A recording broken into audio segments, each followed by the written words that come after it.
Hey, hey, hey. Good evening, everyone. Good evening. Hello, hello. It is Health Tea with Dr. B. All right. Thank you all for joining. We are going live here on Facebook, YouTube, and Instagram. We're just going to give a few moments for everyone to join. Just give us a few moments.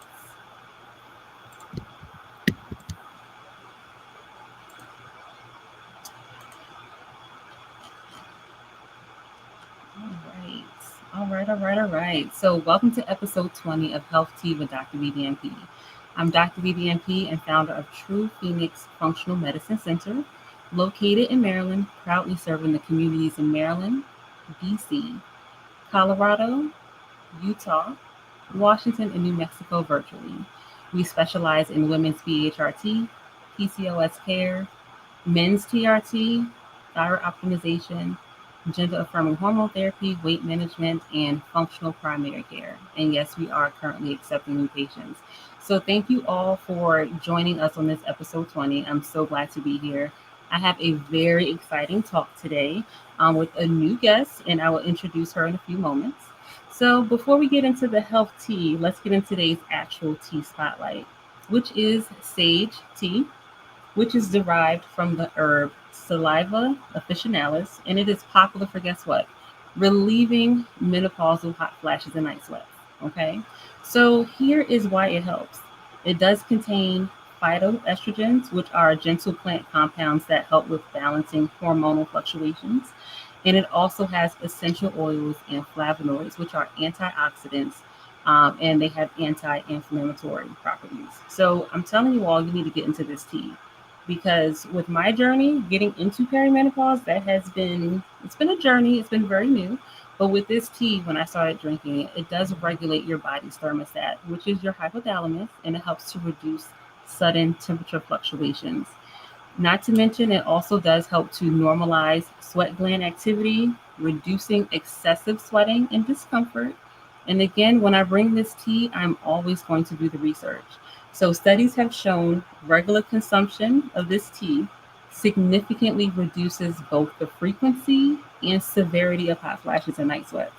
It is safe, it is natural, and it's generally well tolerated as a daily wellness practice.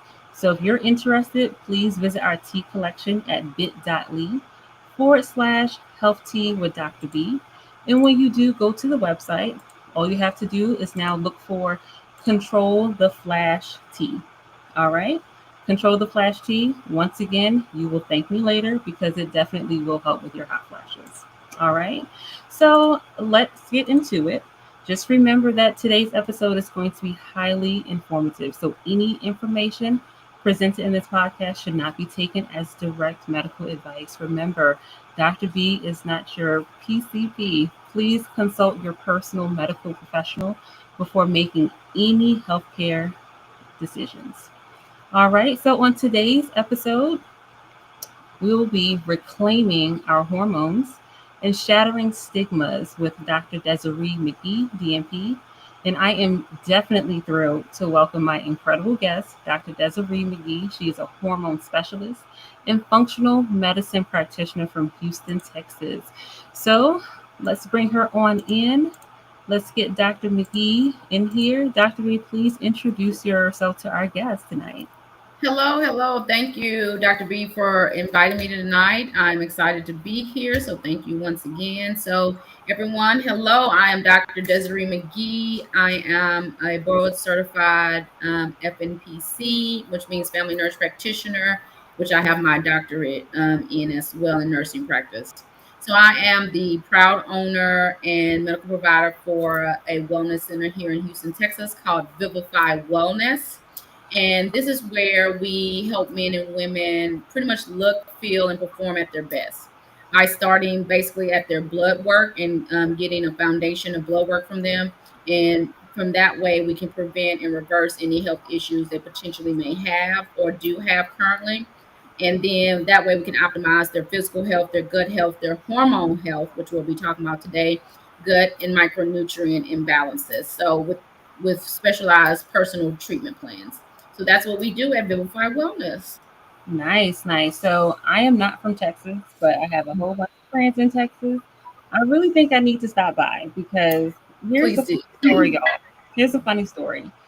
I follow people on our business Instagram at True Phoenix Community Care, and I saw Vivify Wellness. So I said, okay. So I Mhm. clicked on her page, and I was completely blown away by a lot of things that she was offering. But then here's the funny part. I went to Facebook on my personal page, and I saw Dr. McGee posting in an iron deficiency group. And it was like, Mhm. oh, snap. Okay, now this person here has it going on. You know why I say that? Because in today's world, we are always dealing with mainstream practices, traditional medicine. So to see someone promoting functional medicine practices to those who are not being well treated, I thought that was amazing. But now, here's the kicker. Let's take a look at this. Let's take a look at this. So these pictures here, and I'm not done. I have one more. So this right here is what made me really want to sit down and say yes. When I saw her incredible bodybuilding accomplishments, I was amazed. And honestly, I was inspired because it is so rare that we get to see our providers, our doctors, our nurse practitioners look like this.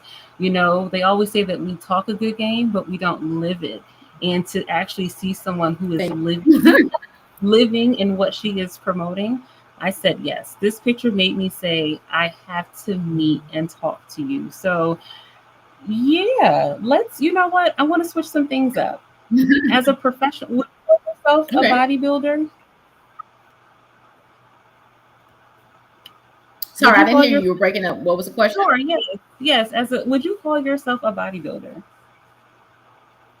I would, yes, I would call myself a bodybuilder. I started on last year, 2024. Just happened to get into it. It was a thought in the back of my mind. My trainer, I'm going to put a plug out there, Reggie C Fitness here in Houston, Texas, with the Queens compound, asked me, did I want to do it? I felt if he believed in me, I would believe in myself. And a couple of shows later, I considered a pro wellness bodybuilder, received my pro card, and was able to compete in my first pro show last year as well. So it's a proud accomplishment, and I guess I would consider myself a bodybuilder. Yeah, natural bodybuilder. So yes. Nice. So, how has your personal fitness journey, like, how has that impacted your views and practices around hormone balancing? So doing starting the hormones practice prior to starting my bodybuilding and going into my bodybuilding was definitely an eye-opener, knowing learning more about the bodybuilding field in general, about the natural, which means no like what we call anabolic hormones, steroids and things like that, versus being a natural bodybuilder. And then getting older as well, and watching some of my colleagues as well at an older compete with, alongside of me, and how hormones play a big difference in how you lose, gain weight, retain water, fluid, things like that, your mood, how you gain muscle, how you lose fat. So just seeing that, it definitely goes hand in hand. Absolutely. And so here's a big thing that I wanted us to address today. We all have been seeing news about Wegovy, Ozempic, Mounjaro, and Zepbound, and we see that there are so many companies who offer weight loss injections. So when it comes to functional medicine and when it comes to hormones, I think it is super important to get to the root cause as to why you're overweight or Correct. obese in the first place. Correct. So you even speaking about hormone balancing and saying natural, because I think that was very important to say, hey, I'm a natural bodybuilder, because it seems like a lot of this stuff was homegrown. You didn't need medications to bulk up. You just had to really balance your hormones and basically your nutrition. Because would you say your nutrition is what, changed to help you create this physique or build it? Correct. Yeah, yeah. So during this time, Nice. can you hear me? Can you hear Yep, I me? can hear you just fine. Sure. So Yes. during this time, definitely getting labs done during that time. to let me know what all my micronutrient deficiencies potentially were, which for me was my iron.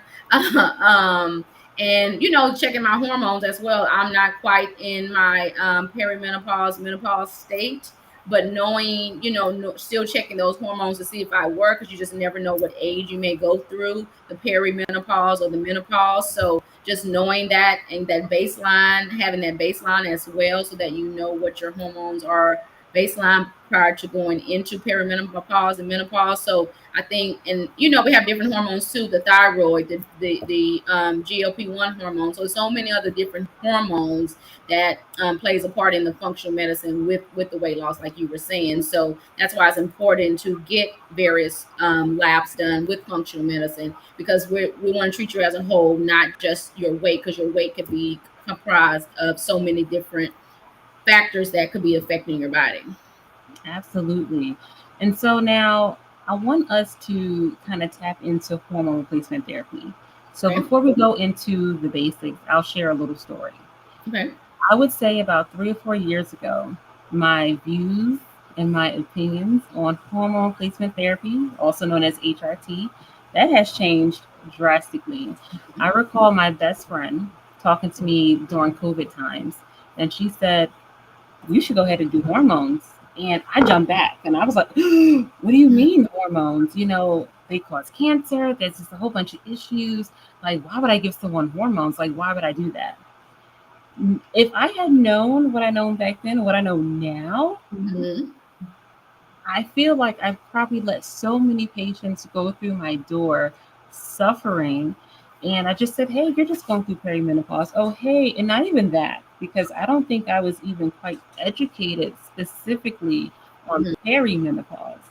I was Mm-hmm. more so educated on, okay, menopause, it's just a transition of life. I mean, you lose your hormones, but we can't give you hormones because it's going to now cause you to have cancer. And I just can't have that on my license. I can't risk the liability. So now, Correct. you having over 15 years in various healthcare settings, what would you say led you specifically towards women's health and hormone replacement therapy? So, starting the function medicine aspect of it and doing weight loss was a part of that. And then some of my perimenopause, menopause women still medicine to lose significant weight due to them not knowing their hormone status. So that's what kind of pushed me over. And then many of them asking me to do it. That's what kind of pushed me into that realm of actually adding the women's hormone replacement therapy to my practice. Because I did the men's hormone replacement, but then the women's, I was like, I'm not sure, because with the cancer risk, and we were hearing all this false data, then I was unsure. But diving into it and training into it, doing multiple trainings into it, and was able to get more history and more comfortable with it. I'm definitely on board for life, and ready to continue to educate the masses. Absolutely. I mean, it's such a big thing now, especially now, because as we go under this new climate, we need to make sure that we remain and always have control of our bodies and how we feel, because now we have to be healthier and more optimal than ever. So Correct. this is important. So in simple terms, because I know everyone has been hearing us talk about HRT, hormone replacement therapy. Mhm. What exactly is hormone replacement therapy and why might someone need it? So hormone replacement therapy is just what it says it is. A therapy that replaces your hormones. So you just reverse those three words backwards, and that's what it is: therapy that replaces your hormones. Mm, So where men and women both have hormones, we both have estrogen, progesterone, testosterone, and there's some other hormones like thyroid hormones and things like that that play a factor. But the main ones are the estrogen, progesterone, and testosterone hormones. So as we're born with them, and as we age or as we go through certain things, our hormones tend to decline. We can have surgical menopause where we have like a hysterectomy, partial hysterectomy, mm, things like that. Most of the women don't think about that. That's an mhm, automatically surgical menopause. You're automatically put in menopause. Men go through andropause. So we're not going to talk about mhm, them today, but men do go through andropause. So that's where their hormones start to decline as well. So women's perimenopause can start as early as the 30s, and as late as the mid 50s they can start going through it. So it just depends on the person, where they live, even like the kind of nutrition they're taking in. So hormone replacement therapy is just that we're replacing your deficient hormones so you can get back to feeling yourself, which is your mood, your sexual function, the hot flashes, the vaginal dryness, all things like that helps replace those depleted hormones.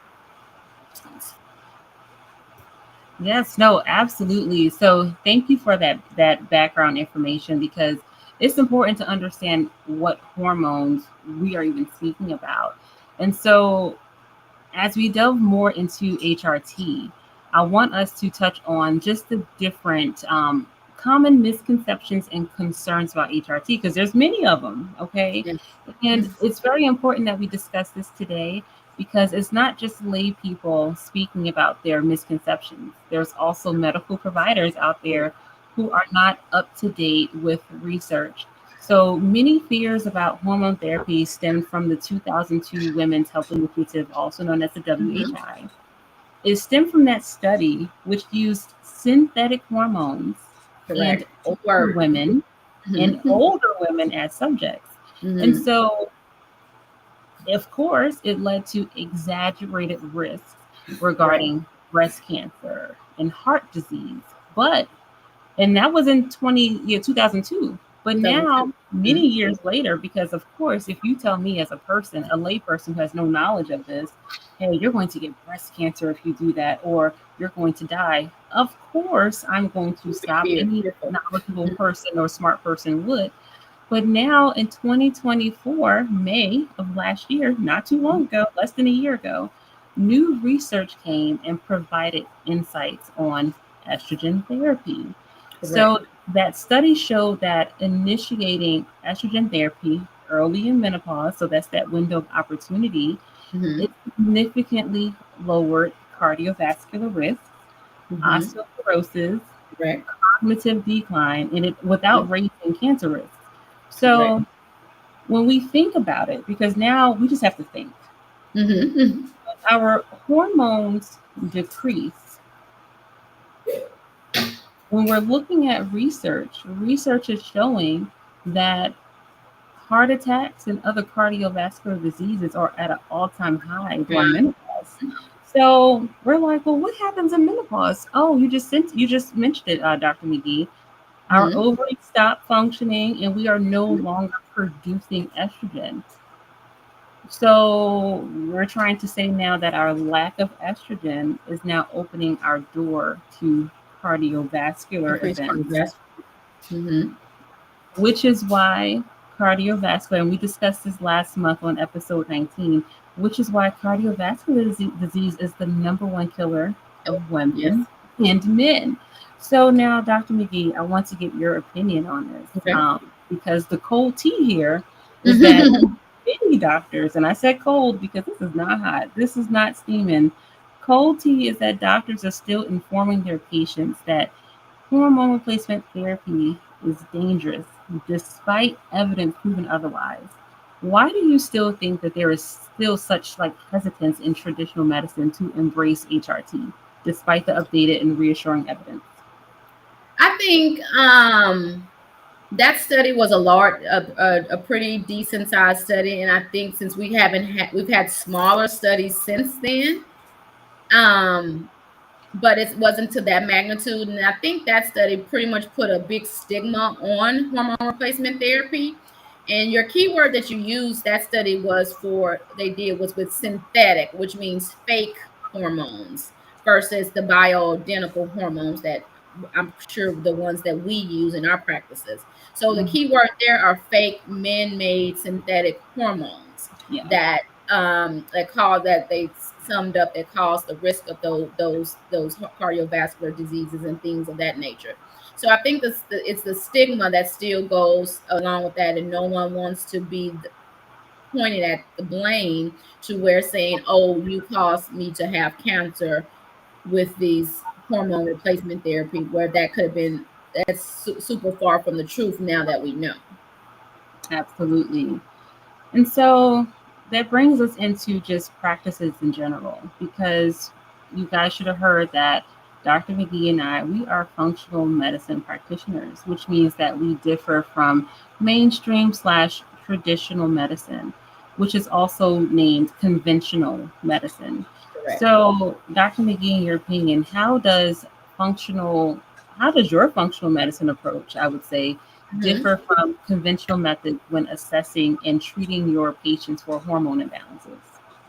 So again, we do an in-depth lab work analysis. So we do way more than your traditional PCP would do. And I come from a PCP background, worked in primary care. So knowing and learning about functional medicine was just an eye opener. So we do way more labs to get to what we call functional medicine, is getting to the root cause of your health issues, or prevent any health issues. So being said that, we use those labs to help get hormones into balance, and know how we can treat you with supplements, natural remedies, any supplements, and or traditional medication.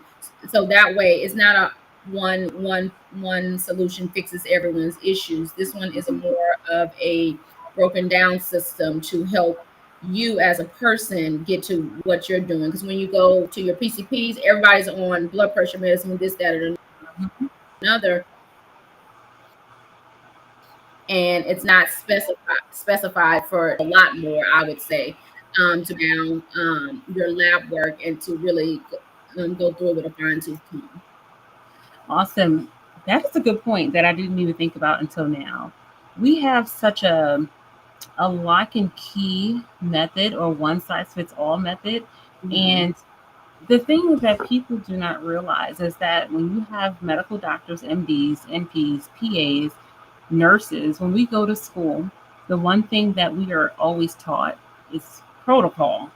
Correct. Hey, if your cholesterol is high, you're going to give them a statin. Guess what? If these three things are high, then guess what? They might need a blood pressure medicine, a statin, now just for prophylaxis. And Mm-hmm. so what I've learned, or what I've noticed, is that it takes away from the thought process where you're not thinking about the patient as a whole. So Correct. even now, when we are speaking about hormones, hormones are special and not everyone should touch them Correct. because Mm-hmm. hormones literally dictate how our lives are basically going to be, how we're going to feel. So Mm-hmm. even now we see other providers who are just, asking for protocols on how to treat hormones. When you dub yourself as a hormone specialist, it means that you are treating each patient specific to their Correct. hormones. No one size. It's not cookie cutter by far. Correct. And it seems like now the key words here would be normal versus optimal, because Correct. not everyone is the same. Correct. So, listeners, if you can get one thing from this, remember that normal is not optimal. I don't even think normal is a word anymore, because what's normal anymore? I mean, just the way the year started off, we should all know that normal is not normal, right? So, but hormones are very important. Hormones make us who we are, just like you mentioned earlier. The main hormone in a man is testosterone. That's what makes a man, or a cis male, a man.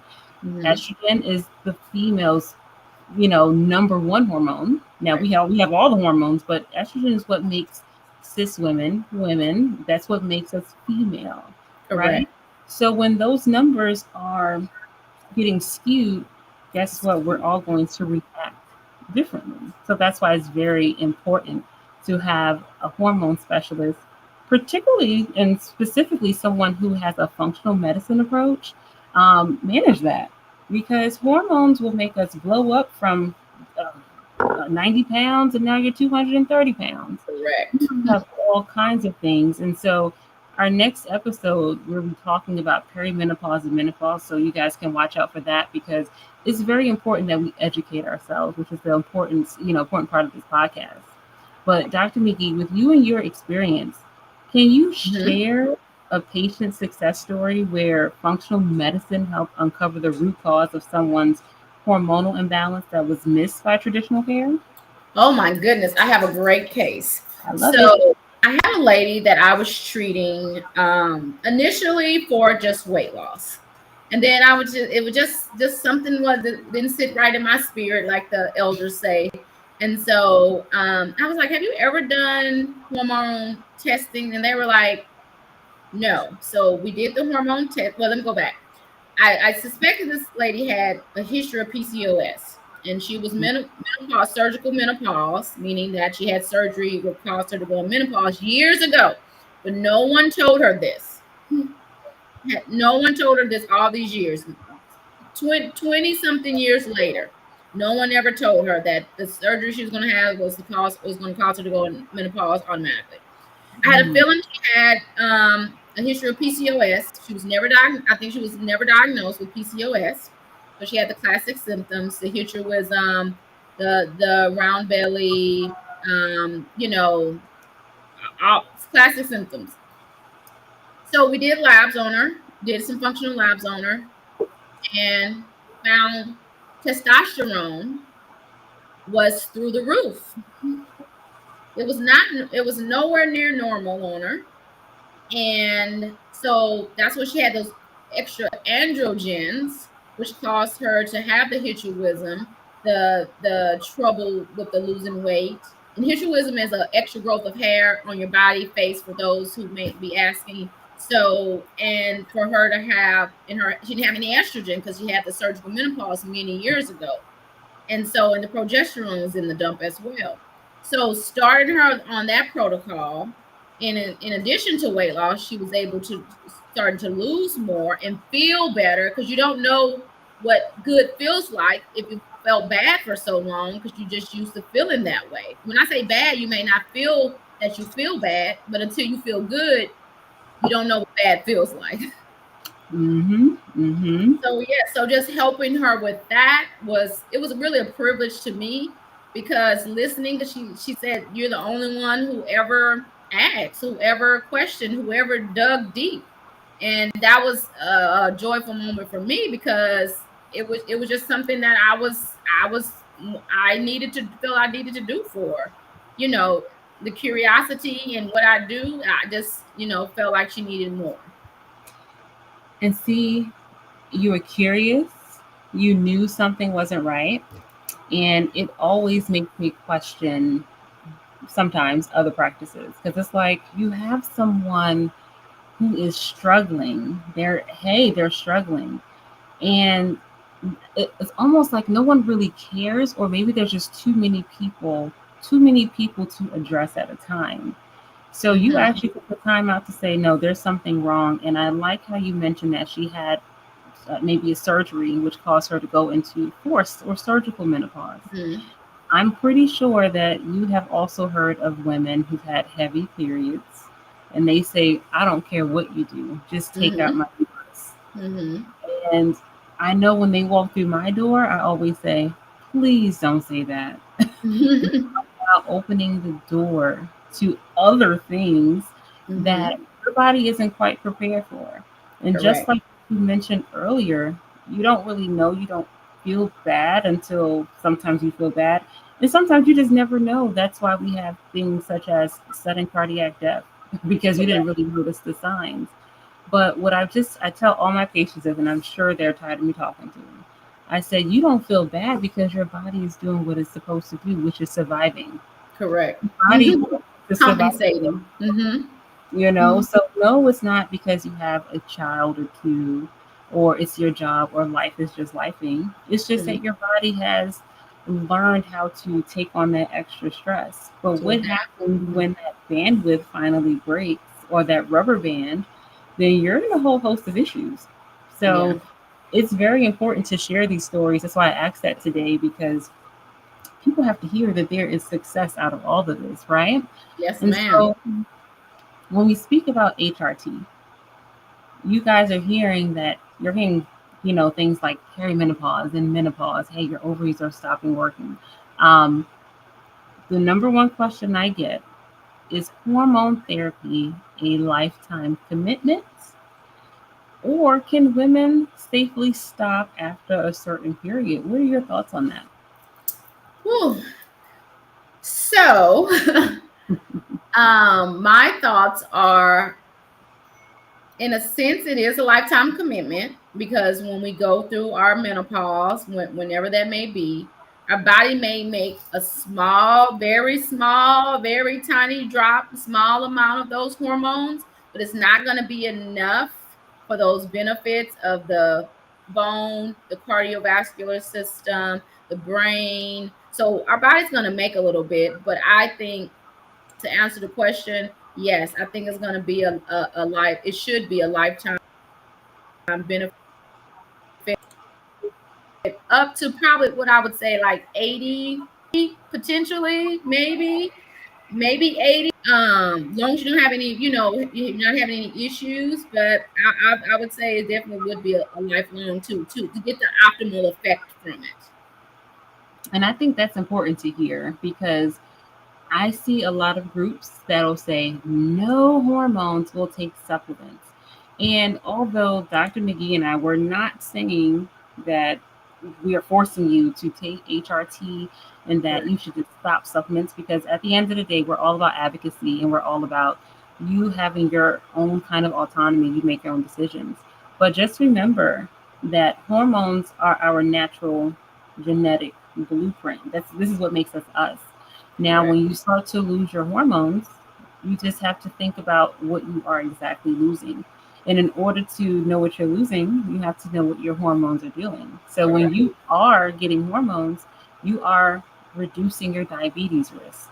You Correct. are preventing muscle loss, lowering your chances of dementia, Alzheimer's. You're getting that mental clarity. Because I'm pretty sure when people are starting to turn 35 and older, and this is men Correct. and women, we start Mm-hmm. to become forgetful. We're like, uh-oh, what did I walk Yeah. into this kitchen for? Fatigued, more tired, unable Mm-hmm. to lose weight. Absolutely. Night sweats, Yep. improves sleep, and heart Mhm. health. Heart health is Mood just swings. it's a lot. So think about it. So when I think about older women, and when they get older, they'll say, hmm, you know, I think we like men. I mean, but it's okay. I can live without them. Hmm. I just thought that that was just a getting older thing. I didn't think that was a lack of testosterone. Hormone. True. I didn't think about that. Even now with my own personal story, Hmm. as I'm starting to go through, I think I'm going through the change. I'm starting to get hot flashes. I'm like, what the heck is that? Like, I'm cold all of a sudden, and then I'm hot. I'm just sweating. I have brain fog. I can't Hmm. think. Hmm. Uh, and I'm like, what the heck is going on? I had to do my own Hmm. lab because my provider said, they're too young to even be Correct. thinking about hormones. But when you look at studies, perimenopause is now hitting us at age 35, hardly. Younger. And we had that good thing that we call COVID that came Correct. and just shattered our lives. But it Hmm. also added a little extra piece in there because now I've seen people go into menopause at 40 after contracting COVID. And Mm. COVID was 5 years ago as far as the start nationally. And in 2025, they're like, hey, I haven't had my cycle in 5 years since I had COVID. So there's a lot there, you know. Um, It definitely played a part, especially in for me and women. So yes. yes, and so I asked that question: is hormone therapy a lifetime commitment? It is a lifetime commitment if you want to stay optimal for life. Correct. Do you Hmm. have to stay on it? No, you Yeah. don't have to. Now you might revert back to how you felt, especially if you're not keeping up on your supplements, because there are supplements, there are teas, there are Right. natural modalities. But And at the lifestyle end of the changes. day, yeah, at the end of the day, you won't get the benefit from actually having, the hormones, you know? Correct. And so here's one thing that I have noticed in our black and brown communities. I did notice that the education or the pediatric education just doesn't get far there. There's no reach there. So historically, there's been medical mistrust in the African Hmm. community, of course, due to unethical medical practices, right? So, Correct. how do you address HRT? How do you address these concerns when discussing hormone therapy with your African American patients? So a couple of years ago, about a good year, a couple of years ago, it's been a while, more than a couple of years ago, I read a book called Medical Apartheid. Ooh, okay. Yes, and that it's a hard read. So if you guys read it, it's a hard read, but it's definitely a good read, Yes. especially if you're one African American. Other brown folks could read it too, but it goes through the history of why we're so as African Americans so traumatized of doctors and things like that, because we might know just about this the Tuskegee experiment and or Henrietta Lacks as of late, but it goes more in depth of what medical malpractices they were doing on us as African Americans. And I think our mistrust of providers stems a lot of time from that. And it kind of gets trickled down to the generation after generation. So I think knowing that and reading that history and really knowing more than just those small examples led me to be a better provider, to have allow my patients to trust me, to know I'm working in their best interest, because every provider practices differently. I tell people get with a provider they are comfortable with, and that they don't feel rushed, and they feel that their questions are being. So I think, and being an advocate for yourself, if something's not right, definitely advocate for yourself. If that provider doesn't listen, go to another one. You don't feel like yourself as well. So you know your body better than anyone else. So that's my take on just the stigma of not wanting to go to providers in this community. Right. And that's excellent that you brought that up because, again, this is why Health Tea with Dr. B was even created. Because medical apartheid, as you were talking about, I was looking at my bookcase. I'm a book reader, so I need to have Good. it. It's Mm-hmm. very important that we understand our history, but most importantly, how do we overcome from it? How can we Correct. advocate for ourselves? And Correct. how do you find a provider who is going to best match your needs? Because I think that we are so used to getting what's handed to us that we never Mm-hmm. question things as well. And it's great to question now. I wouldn't say always Google and things of that nature because at the end Mm-hmm. of the day, we have to have a certain amount of analytical processes to break things down. And then that's why you do have your providers who go to school because Correct. now we can help you synthesize and digest that information. So with this, you kind of introduce our next topic, which is empowering patients to advocate for their health.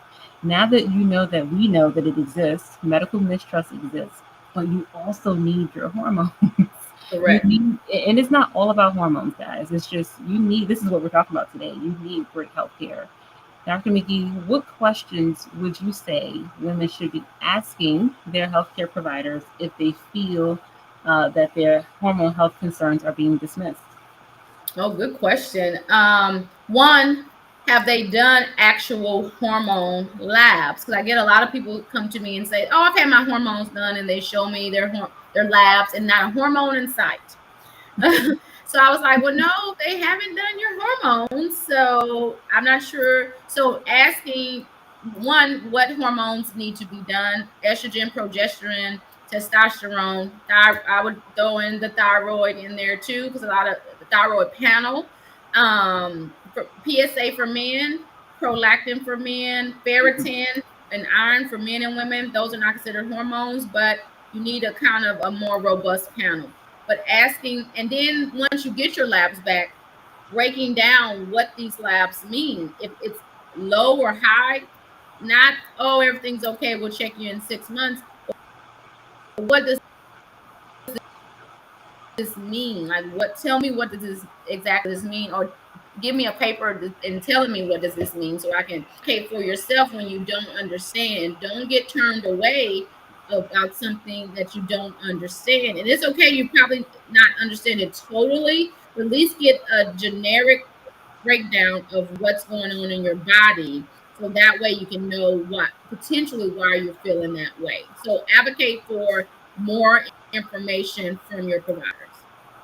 Absolutely. So that's huge, guys, because there's so many barriers. Sometimes we can be a barrier to ourselves. Don't be Correct. afraid to ask about what are my hormone levels, and your Correct. provider shouldn't be afraid to either say, "Hey, that is my wheelhouse," or "That's not," and refer you Correct. somewhere. But remember, if you have limited resources in your area, you have places such as Ulta Labs, you have Rupa Health, you have Full Script, and always check with your provider. I know for my patients and my future patients, or those who are not even my patients at all, they're Mm-hmm. able to order their own labs via cash, and they can check their own things. Now, just remember, then you have to find someone. So my Texas people, here's Mm-hmm. Dr. McGee. Hey, Mm-hmm. you need your labs checked. That is probably the most important thing here. Get your labs checked. Get your labs checked. And I would tell people, Dr. B, if you're young, your 20s, get your labs checked and hormones. I know they're Mhm. probably gonna say, "Oh, no, they're not gonna. It's not time. You're not." Get those because those will serve as your baseline as you get older. Mhm. Mhm. Even if you're 20s, you don't have to be going through anything, but you get a baseline hormone panel. So that'll serve as your baseline as you get older. You can see the decline for yourself in those hormones. Yep. And I'm so glad you brought this up because I had a talk with my colleague the other day. I said there needs to be more research when it comes to adolescents, younger people, when it comes to their hormones. Because I am seeing a high influx of patients, female patients, who have PCOS. Correct. And we're always playing the guessing game. Well, which type do you have? Do you have Mm-hmm. post pill PCOS where you've been started on birth control since you started your menstrual cycle? Is it due to insulin resistance? Is it due Mm-hmm. to hyperandrogenism? So we don't know because we don't know what your baselines were when you first started your menstrual cycle. And there is Correct. no real evidence. There's no real evidence to say that this is something that we should do or not. It just is. And there's always such a plague. I mean, my daughter is 14 and we love our provider. However, our provider goes by the guidelines. Hey, you're going to get a CBC, a CMP, and maybe a cholesterol panel, maybe a hemoglobin Yeah. A1C. That is it. Yeah. Because it's a And maybe vitamin D. maybe a Mhm. vitamin D, because vitamin D is considered a specialty lab for some people, Yeah, you know. true. But guess what? Hey, what else is happening? Do your children have iron deficiency anemia? Is that why they have migraines or headaches? Is that So why they're now eating sand and that's why they're eating dirt? exactly. And now think about the schools now. The schools now have let's say Chipotle or so in them, and you have to think about the Mhm, quality of the foods. Because mhm. again, when we're talking about HRT, we're not talking about HRT for a specific population.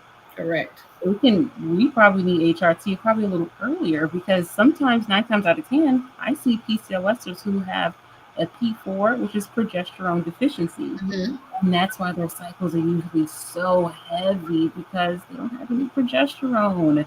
You It know? goes back to the foods that we are definitely the foods we are consuming. A lot of our many of our foods have hormone blockers in them, have hormones in them, increased hormones. So that's why sometimes this younger generations are a little bit more developed Mm-hmm. um, when we were growing up per se. So the foods definitely play a large part of our hormones as well. The foods and drinks as well, sodas, chemicals, all that plays the everything. This air freshener, everything. They have endocrine disruptors in them. Mm-hmm. So those are things too we have to tie back in as well. Absolutely. I mean, you're bringing up such good points, and we can't even address every single point because endocrine No, disruptors, that's another topic within I itself. know, right? We are probably sitting in endocrine disruptors right now. So all Exactly. the people to like, I know what I like to smell good. I like Gucci Flora, and I'm like, Yep, oh my gosh, I can drown myself in it. But I guess what I'm know. doing? I'm probably messing up my hormones. Exactly. That's what we're doing. Our laundry detergents, everything. So yeah. Right. So there's a lot. So as we start to wrap up, what would you say your vision for the future of women's hormone health, especially considering the ongoing stigma and misinformation? What is your vision for the future? My vision is to educate the masses more, educate women on what exactly is hormone replacement therapy because it's such a stigma behind it. It was such a hush hush topic for us growing up. It was just like I'm going through the change, and it wasn't talked about.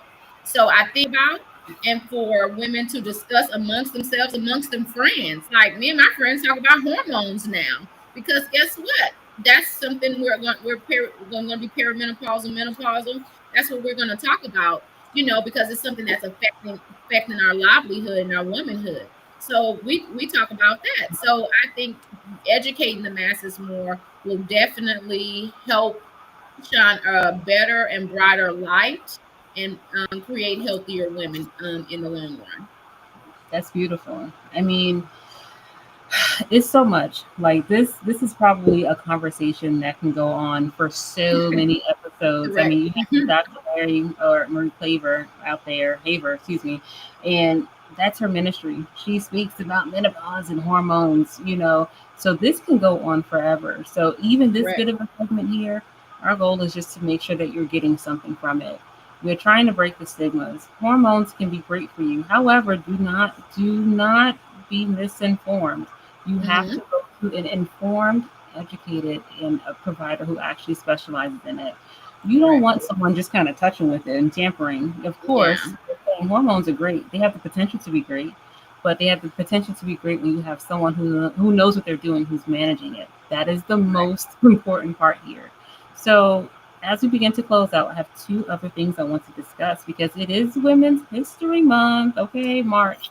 So, Dr. Mhm. McGee, if you can give one message to women during this Women's History Month about taking control of their hormonal health, what would it be? Get your hormones tested. Be an advocate for yourself. Like that's the biggest point I can say. Be an advocate for yourself. Don't take no for an answer. If somebody won't do it, someone else will. So be an advocate for yourself, regardless if it's hormones, whatever kind of treatment it is. Be an advocate for yourself. Always stand up for yourself in a reasonable amount, in a kind way. So that would be my biggest takeaway. Advocate for yourself. Don't take no for an answer. Absolutely. You have to be fierce out here in this world because it is Yes. a dog eat dog world, not only on the outside, but for the inside in our bodies. We have to take care of our bodies because this is the only place that we live in. Yes. Yes. So It's no do overs, y'all. it's No no do do over. overs. No do overs. Dr. McGee, it was a pleasure. How can our listeners, if they are in Texas, do you only practice in Texas? Yes, as of right now, only practice in Texas. Yes. Okay, so how can our listeners reach out to you to become more informed about your services and potentially become clients and patients of yours? So again, I'm located in Houston, Texas. Vivify Wellness is spelled V as in Victor I, V as in Victor IFY Wellness, and I'm located at 2626 South Loop West in that order because it's a different street name similar to that. And I'm in Suite 540, or they can send me an email at info at vivifywellness.org, or give me a call at 713-230-8006. Nice. It has been a pleasure. I'm telling you guys, Dr. Oh, McGee is one more. Reach out to yes. me on social media, Oh, he's on vivify.wellness on Instagram. Instagram, Vivify Wellness on TikTok, and Vivify Wellness on Facebook. So I'm Vivify Wellness across the board. Yes, yes, I need to follow you on TikTok, but I'm telling you guys, her page is extremely inspiring. Again, seeing a provider Thank who you. walks in their truth of what they're practicing, that is it. That to me, that is Thank what you. will make me choose a provider, and Dr. McGee is it. So Thank Thank you. you all for attending and supporting Health Tea with Dr. B. It is episode 20, Reclaiming Your Hormones. Basically, reclaiming your health, reclaiming your life. This is what this Yes. podcast and episode was definitely about. And again, if you are interested in the Sage Tea, so you can control the flash, please visit bit.ly/health tea with Dr. B. You can also follow True Phoenix Community Care also on TikTok, YouTube, and Instagram, and LinkedIn. I'm over there too as well, educating the other professionals because at the end of the day, education does not stop. The goal is just to make sure that the world becomes healthier, that we become optimal and know what we are capable of. We are capable of being Correct. optimal. So if you have a Correct. provider who is keeping you in that box, guess what? It is time for a new provider. And Dr. True. B and Dr. McGee, we're here. We're the vessels. Just We're waiting on you. We're waiting on you. get your labs checked. Now that was the one thing. Get your labs checked. Get your labs checked. You have questions? Well, get your labs checked. And then Yep. we can talk. All right, Correct. guys. Mhm. So please have a great and wonderful evening. Health Tea with Dr. B will be back next week with another episode with 21, where we will be speaking about perimenopause and menopause. But again, I want to thank Dr. McGee for her time tonight. So you Thank you all for have having a me. great evening. You take care, Dr. McGee. You too. Thank you for having me. Have a great Absolutely. evening, everyone. Bye bye now.